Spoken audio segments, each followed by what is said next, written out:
নির্বাচনের সময় নিয়ে জটিলতা চায় না বিএনপি, কেউ বয়কট করলে নিজেরাই মাইনাস হয়ে যাবে বললেন সালাউদ্দিন। ভোটের তারিখ নিয়ে আপত্তি নেই এনসিপির, বিচার সংস্কারে গুরুত্ব।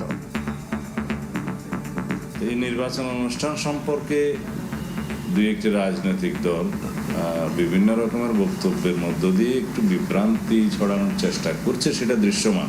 আগামীর নির্বাচন যারা বয়কট করবে বিভিন্ন ঠুনকো বাহানায় জাতীয় রাজনীতি থেকে ভবিষ্যতে নিজেরাই মাইনাস হয়ে যাওয়ার একটা সম্ভাবনা থাকবে। সংস্কার কমিশনে যে সংস্কার প্রস্তাবনাগুলো এসছে সেটির বাস্তবায়ন, সেটির লিগ্যাল ফ্রেমওয়ার্ক নিশ্চিত করে সেগুলো আজকে আমাকে নিশ্চিত করে দেন, আপনি প্রয়োজনে কালকে নির্বাচন করে দেন। দলগুলোর মতভিন্নতা দূর না হলে গণতান্ত্রিক যাত্রায় অনিশ্চয়তার শঙ্কা। ডাকসু নির্বাচনের প্রচারণায় সরগরম ঢাকা বিশ্ববিদ্যালয়। ভোটের দিন থাকবে সেনাবাহিনী। ডাকসুর মনোনয়নপত্র বিতরণের সময় বাড়ানোর প্রতিবাদে ক্যাম্পাসে বিক্ষোভ। তত্ত্বাবধায়ক সরকার ব্যবস্থা ফেরাতে আইনি লড়াই শুরু। খায়রুল হকের রায়ের ত্রুটি তুলে ধরলেন আইনজীবীরা। বিচারিক প্রতারণার অভিযোগ শুনানি কাল পর্যন্ত মুলতবি।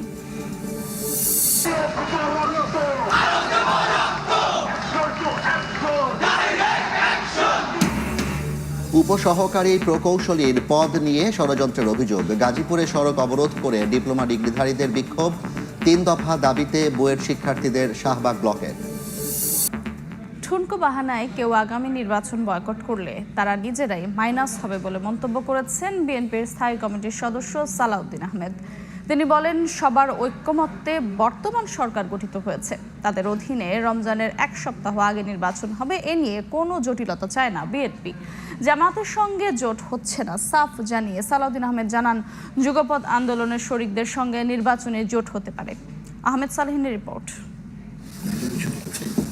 আগামী ফেব্রুয়ারিতে জাতীয় নির্বাচনের সময় ঘোষণার পর থেকেই ভোটের প্রস্তুতি শুরু করেছে রাজনৈতিক দলগুলো।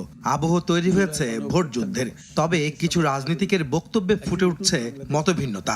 2026 সালের ফেব্রুয়ারি মাসে জাতীয় নির্বাচন অনুষ্ঠানের আয়োজন করেন। দেশ যখন নির্বাচনমুখী, তখন ভোটের মাঠে যারা ভিন্ন অজুহাতে বাধা সৃষ্টি করবে তারাই ছিটকে যাবে বলে মন্তব্য করেছেন বিএনপি নেতা সালাউদ্দিন আহমদ। বলেন, ভোটে অংশ নেয়া বা না নেয়া প্রত্যেকের স্বাধীনতা, তবে বিভ্রান্তি তৈরির সুযোগ নেই। এই নির্বাচন অনুষ্ঠান সম্পর্কে দুই একটি রাজনৈতিক দল বিভিন্ন রকমের বক্তব্যের মধ্য দিয়ে একটু বিভ্রান্তি ছড়ানোর চেষ্টা করছে, সেটা দৃশ্যমান। নির্বাচনের সময় বিভিন্ন রাজনৈতিক দল বিভিন্ন রকমের কৌশল অবলম্বন করে থাকতে পারে, এটা তার অংশ হতে পারে। আগামীর নির্বাচন যারা বয়কট করবে বিভিন্ন ঠুনকো বাহানায়, তারা বাংলাদেশের জাতীয় রাজনীতি থেকে ভবিষ্যতে নিজেরাই মাইনাস হয়ে যাওয়ার একটা সম্ভাবনা থাকবে। রাজনীতি, নির্বাচন ও জুলাই সনদ সহ নানা বিষয়ে গুলশানে নিজ বাসায় গণমাধ্যমে কথা বলেন বিএনপির স্থায়ী কমিটির এই সদস্য। নির্বাচনী জোট নিয়ে বিএনপির ভাবনা কি জানতে চাইলে তিনি সাফ জানিয়ে দেন, জামাতের সাথে গাঁটছড়া বাঁধার কোনো সম্ভাবনা নেই। বাংলাদেশ জামাত ইসলামের সাথে আমাদের নির্বাচনে জোট হওয়ার কোনো সম্ভাবনা নেই। ইসলামী ঘরানার বেশ কিছু দলের সাথে আমাদের আলাপ আলোচনা আছে, তারা আমাদের সাথে জুটে আসতে পারেন। তবে নির্বাচনী কৌশল হিসাবে আমরা জোটের গঠনের ক্ষেত্রে কি কি কৌশল অবলম্বন করব, সেটা সবকিছুই এখনো খোলাসা করে বলার সময় আসেনি। ত্রয়োদশ জাতীয় সংসদ নির্বাচনে অন্তর্বর্তী সরকারেই আস্থা রাখতে চায় তার দল, এমনটা জানিয়ে সালাউদ্দিন আহমদ বলেন, নির্বাচনকালীন সরকার নিয়ে কোনো জটিলতা চায় না বিএনপি।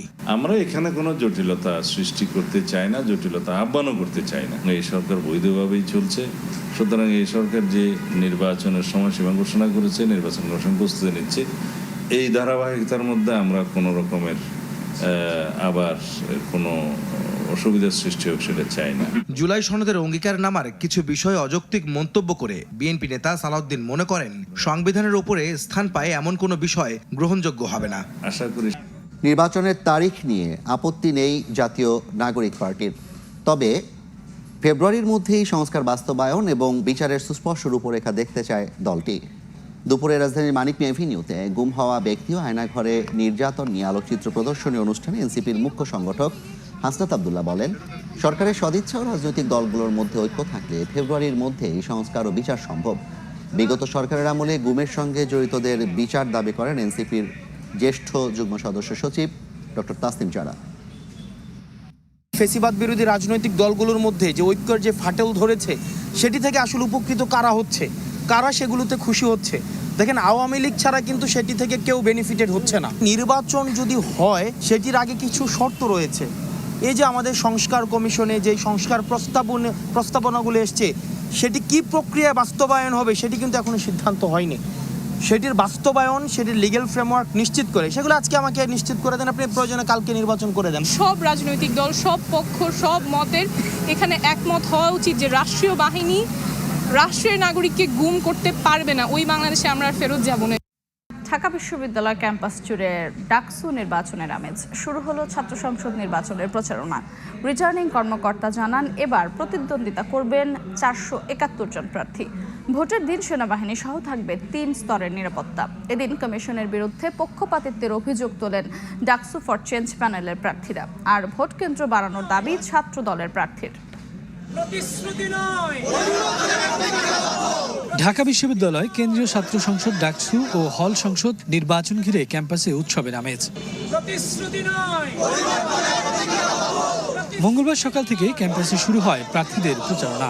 ভিসি চত্বরে স্মৃতি চিরন্তনে ফুল দিয়ে শ্রদ্ধা জানিয়ে আনুষ্ঠানিকভাবে প্রচারণা শুরু করে ছাত্রদল সমর্থিত প্যানেল। বাংলাদেশ জাতীয়তাবাদী ছাত্রদল স্বাধীনতা পরবর্তী বাংলাদেশের ইতিহাসে একটি অনন্য নজির স্থাপন করতে যাচ্ছে আগামী ডাকসু নির্বাচন কেন্দ্রে ইনশাআল্লাহ। কেন্দ্রীয় জামে মসজিদে নামাজ শেষে গ্রন্থাগার থেকে শিক্ষার্থীদের সঙ্গে কুশল বিনিময়ের পাশাপাশি নির্বাচনী প্রচারণা শুরু করেন ছাত্র শিবির সমর্থিত প্যানেল ঐক্যবদ্ধ শিক্ষার্থী জোট। এ সময় কমিশনের পক্ষপাতিত্বের অভিযোগ তোলেন তারা। বিশ্ববিদ্যালয় প্রশাসনের একপাক্ষিক আচরণ দেখতে পাচ্ছি। আমাদের এই বিশ্ববিদ্যালয়ের শিক্ষক রাজনীতি আছে এবং এই শিক্ষক রাজনীতিতে একটা নির্দিষ্ট দল সেই শিক্ষক রাজনীতি এবং সবকিছু তারা কন্ট্রোল করে। আচরণবিধি লঙ্ঘনের অভিযোগ নির্বাচন কমিশন আমলে নিচ্ছে না বলে মন্তব্য করেন বৈষম্য বিরোধী ছাত্র সংসদ ও ডাকসু ফর চেঞ্জ প্যানেলের প্রার্থীরা। বিশ্ববিদ্যালয় প্রশাসন কিংবা নির্বাচন কমিশনের যে আচরণবিধি আছে সেগুলোকে বৃদ্ধাঙ্গুলি দেখাচ্ছেন অনেক প্রার্থী। এদিন আচরণবিধি নিয়ে ভিপি, জিএস ও এজিএস প্রার্থীদের সঙ্গে বৈঠক করে নির্বাচন কমিশন। কমিশন জানায়, পরিবেশ সুষ্ঠু রাখতে ভোটের দিন থাকবে সেনাবাহিনী সহ 3 স্তরের নিরাপত্তা। আমরা ভোটের রেজাল্ট সম্পন্ন হওয়া পর্যন্ত আর্মিকরণ করে রাখবে। এবারের ডাকসু নির্বাচনে 471 জন প্রার্থী প্রতিদ্বন্দ্বিতা করবেন। কমিশনের যাচাই বাছাই শেষে প্রার্থিতা প্রত্যাহার করেছেন 38 জন। বদলে যাচ্ছে কারাগারের নাম। বাংলাদেশ জেলের পরিবর্তে কারেকশন সার্ভিস বাংলাদেশ করার উদ্যোগ নেওয়া হয়েছে বলে জানিয়েছেন IG prisons brigadier general Syed Mohammad Motahar Hossain. এদিকে মুন্সিগঞ্জে পুলিশের উপর হামলাকারীদের ধরতে চলছে যৌথ অভিযান। মুন্সিগঞ্জের গজারিয়ার চরাঞ্চলে সোমবার রাতে টহলরত পুলিশের ওপর হামলা চালায় জলদস্যুরা।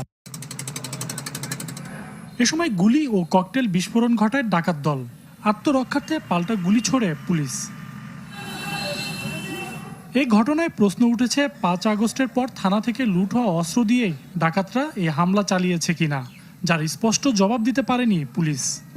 থানা থেকে লুটের এটা একটা, যেহেতু বাংলাদেশের বিভিন্ন থানা ফাঁড়ি থেকে আপনার অস্ত্র লুট আছে, এটা ধারণা করতে পারে। কিন্তু সব অস্ত্রই তো একই, পাবলিকের কাছে যে অস্ত্র, পুলিশের কাছে তো একই অস্ত্র। এদিকে কেরানীগঞ্জে এক অনুষ্ঠানে সাংবাদিকদের প্রশ্নের জবাবে স্বরাষ্ট্র উপদেষ্টা বলেন, পুলিশের ওপর হামলাকারীদের ধরতে চালানো হবে যৌথ অভিযান। যারা এই কাজটা করছে তাদের ধরার জন্য একটা যৌথ করে দেওয়া হয়েছে। আপনারা কয়েকদিনের ভিতরে হয়তো ভালো সংবাদ পাবেন। এই যৌথ বাহিনী অভিযান চালিয়ে যারা এখানে ফায়ার করছে তাদের আমরা আইনের আওতায় নিয়ে আসব। অন্যদিকে কারা অধিদপ্তরের সংবাদ সম্মেলনে মহাপরিদর্শক জানান, বাংলাদেশ জেলের নাম পরিবর্তনের কথা। সরকার নীতিগতভাবে সিদ্ধান্ত নিয়েছে বাংলাদেশ জেল ডিপার্টমেন্টের নামটা পরিবর্তন করে কারেকশনাল সার্ভিস বাংলাদেশ করবে। এটার যে প্রক্রিয়া শুরু হয়েছে এবং আমরা অলরেডি আমাদের প্রস্তাবনা মন্ত্রণালয়ে প্রেরণ করেছি এবং আমি আশা করছি যেহেতু নীতিগত সিদ্ধান্ত হচ্ছে, বাকিটা অফিসিয়াল যে প্রসিডিউরগুলো এটা পার হয়ে একসময় আমরা অ্যাচিভ করতে পারবো। 5 আগস্টের পর বিভিন্ন কারাগার থেকে পলাতকদের মধ্যে 700 বন্দী এখনও ধরা পড়েনি। এর মধ্যে রয়েছে জঙ্গি ও যাবজ্জীবন সাজাপ্রাপ্ত আসামিরাও।